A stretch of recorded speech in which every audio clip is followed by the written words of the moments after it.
We are back. Thanks for clicking on the link. Welcome to Good Energy. Enjoy the content, and everyone have a blessed day.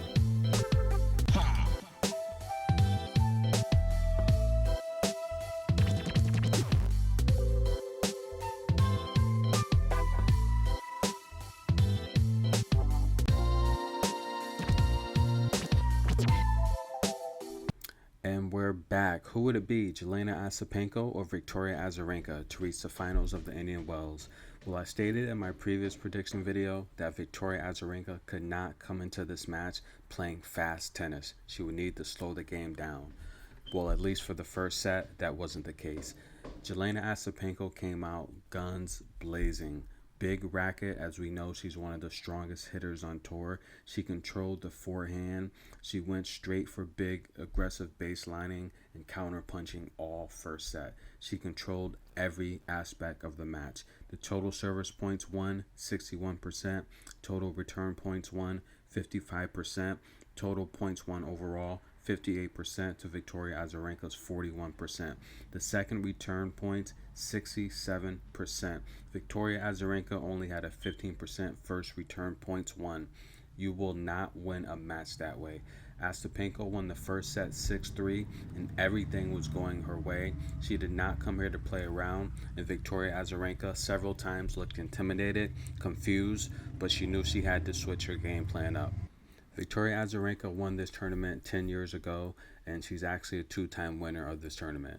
There's never been a three-time winner of the Indian Wells. Victoria Azarenka has the potential to make history here, but first she would have to get past Jelena Ostapenko. Victoria Azarenka has one of the best backhands on tour, and this has been consistent for over a decade. The problem with this match early on is Jelena Ostapenko did not give Azarenka a chance to use her backhand. This is because Jelena Ostapenko plays a high-fast style of tennis. She's a former slam winner, and she likes short rallies where she can go for the punch and hit winners down the baseline. This is her specialty, and a lot of players fall to her when they try to match her style of play. This is why I put a huge emphasis on Victoria Azarenka not trying to match Jelena Ostapenko's power. Many experts rate Ostapenko as having one of the best forehands on tour, with players like Madison Keys, Sabalenka, Serena Williams, Naomi Osaka. The reason why Victoria Azarenka did not want to get into this type of match is because she doesn't have the strength and tools to go to war with someone that doesn't want to extend rallies. But the second set, things would go Victoria Azarenka's way when she used her expertise and experience to dictate the second set. The second set, she started off by winning 9 of the first 11 games, and it seems like things were changing. The crowd was on her side, which had me split at first. I wasn't sure who they would cheer for. Victoria Azarenka and Ostapenko, they're known as one of the two most disliked ladies on tour. Victoria Azarenka, for most of her career, was really unliked by many on tour. They felt she did different things that, disrupted her opponent's game, whether that's long serve delays, bathroom breaks, medical timeouts, and they felt that her tactics were very dirty and bush league. Ostapenko, on the other hand, similar. Ostapenko's the type of player where she's very emotional, she's loud, she can be obnoxious, calling for physio timeouts when they're not needed, bathroom breaks when they're not needed, throwing rackets at ball boys, and on and on and on. Me personally, I kind of felt the crowd would favor Victoria Azarenka just for her experience in the sport, being a future Hall of Famer, having over 20 titles, and having those epic battles with Serena Williams at the Indian Wells before. In my personal opinion, I wanted Victoria Azarenka to win this match to see history made. The second set went nothing like the first set. Victoria Azarenka made adjustments, showed her experience, and what true champions are made of. Victoria controlled all of the service statistics, winning the first service points, second serve points, and what was critical in my opinion, she dominated the return metrics. The first return points, 36% to Ostapenko's 30%. The second return points, 83% to Ostapenko's 50%. This is where Victoria Azarenka was able to extend the rallies and use her powerful backhand. Victoria has been consistent throughout her career using her backhand to put pressure on opponents.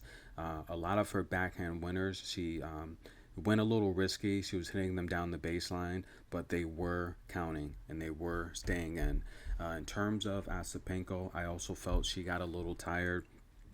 In my opinion, or I mean, I think it's a fact, she's carrying an extra 15 to 18 pounds over her 2017 Wimbledon run, where she was just so amazing.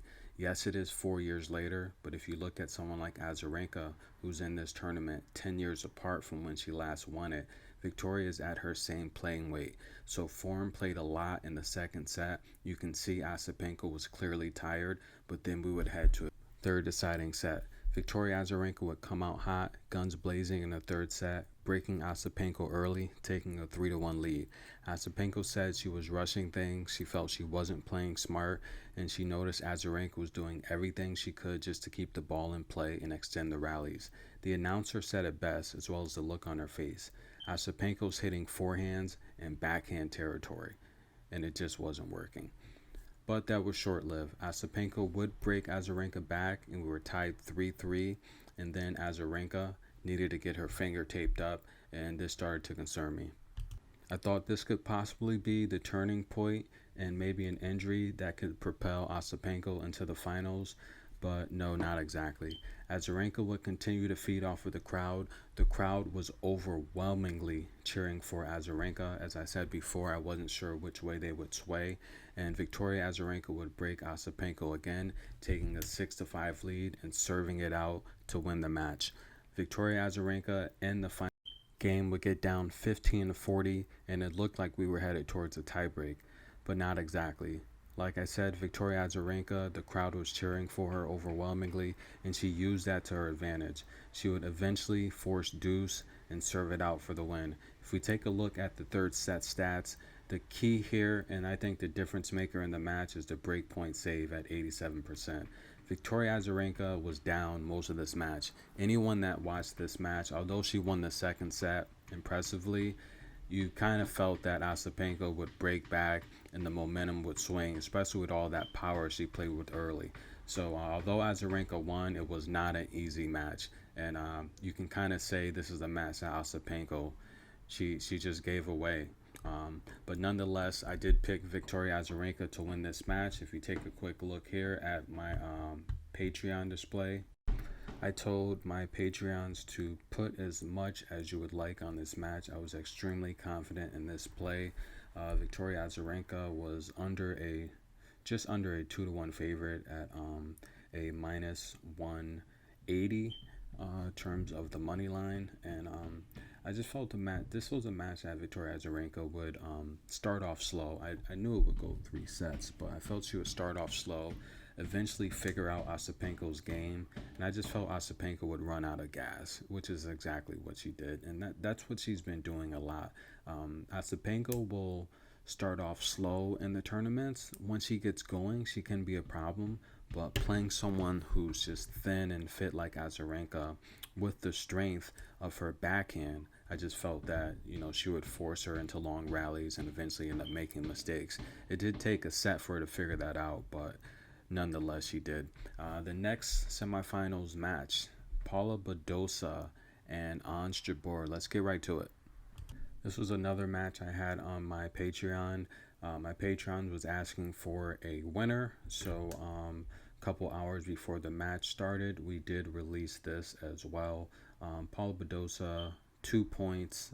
She was being given 2 games on the spread, and that's something that you cannot refuse. She was playing too well to be getting 2 free games. But nonetheless, let's take a look at this matchup and the keys to victory on what Paula Badosa did to secure a spot in the finals.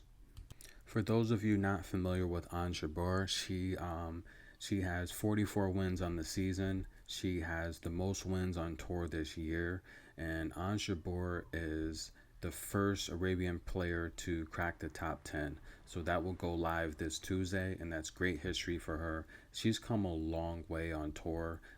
She's only really been a staple name on tour the last 3 to 4 years. So it's very impressive how she's done it, and I think she's here to stay. But for a lot of people not familiar with her game, Ons Jabeur is very versatile, and she likes to confuse people. She's very tricky. Okay, she's kind of like she's her game is very similar to Ashley Barty's, except she doesn't really have the power and is not as good of a shot maker as Barty, especially down the baseline. But in terms of Ons Jabeur, she's really only one of a couple players like Ashley Barty that uses the slice a lot. She loves the slice and she loves to mix it up. Just loves to mix it up, and the reality is this confuses a lot of people. It keeps them second guessing, and it's really more of a mental game than a physical game with Ons Jabeur. In terms of this matchup with Paula Badosa, none of those things worked, and you have to really appreciate Paula Badosa and how she's been playing. She was ready for the drop shot. Paula Badosa's she's a big woman. They list her at 5'11", but she's definitely 6 feet. And to see her run and defend those drop shots last night was very impressive. The slice, being able to return the slice with a strong forehand was a key last night, and how Paula Badosa just kept Ons Jabeur frustrated all night. Nothing went her way, and Ons Jabeur was really frustrated. You haven't seen Ons Jabeur this frustrated in a very long time. And again, much respect to Paula Badosa. A lot of people didn't think she could win this match, but if you take a look at what she had to go through to get here, the previous win against Angelique Kerber was simply amazing. Angelique Kerber, just like Azarenka, has one of the strongest backhands on tour. And Paula Badosa defended that to the T. It was really amazing how she defended that. In terms of Corey Gauff, again, another young player with a strong backhand and a good forehand. Corey Gauff's a really good player. She has probably the best coaching this game can buy. So the way she got through Gauff was very impressive. Krejcikova, again, someone that has a very strong backhand. Paula Badosa got through that test really easy. And in terms of this match stats, Ons Jabeur really couldn't do anything. I mean, in terms of her overall breakpoint save, she was 11 for 15, which kind of you would think, hey, 11 for 15, you're saving breakpoints, you're probably winning the match, but no, she's not. The key was a return. Paula Badosa just out returned Ons Jabeur all single night, and she converted the break points when they mattered. So that's the key there. In terms of the return, the break points, Ons Jabeur 1 for 10, only 10% on the break points return, and that was really the difference maker. And Paula Badosa, and she'd win it, Paula Badosa, in straight sets, 6-3, 6-3. This match wasn't really much action to it. I mean, it was one-sided. I mean, Ons Jabeur was broken 4 times in the match, and that's really how it went. Paula Badosa will face Azarenka in the finals, and who is going to win this matchup? This is a matchup that I'm going to put on my Patreon. I know exactly who will win this match. I feel very confident in who's going to win this match. You have a veteran that can redirect the ball, take away a lot of your ability, who's won this tournament 2 times before, and will be going for history that not even Serena Williams has done in this event. And then you have the newcomer from Spain, essentially, who essentially just captured her first singles title this year, has been a sleeper in this tournament. No one expected Paula Badosa to be here, but that's also a showing of her game and how well she's worked on her game despite the injury. We saw her bow out early at Tokyo due to the heat stroke. Her shoulder's been giving her issues, and on this leg of the tour, when we hit the hard court, she hasn't really done well. Paula Badosa is known as a really good clay player for winning the French Open Juniors in 2015. In terms of hardcourt players, Azarenka is one of the best hardcourt players of this era, along with the likes of Serena Williams. So this is a matchup where you have your expertise, who's great at playing on surfaces like this, who can mix up tons of variety, versus someone like Paula Badosa, who primarily has been known as a good baseline player. I've been surprised at how she's been playing the and defending the different types of volleys and drop shots. But Paula Badosa is known as a baseline player, so let's just get that straight there. Azarenka is the more versatile all-around player, and I feel can make the better adjustments. But who's going to win this match? I do think this match will definitely, absolutely go over the total games of 21.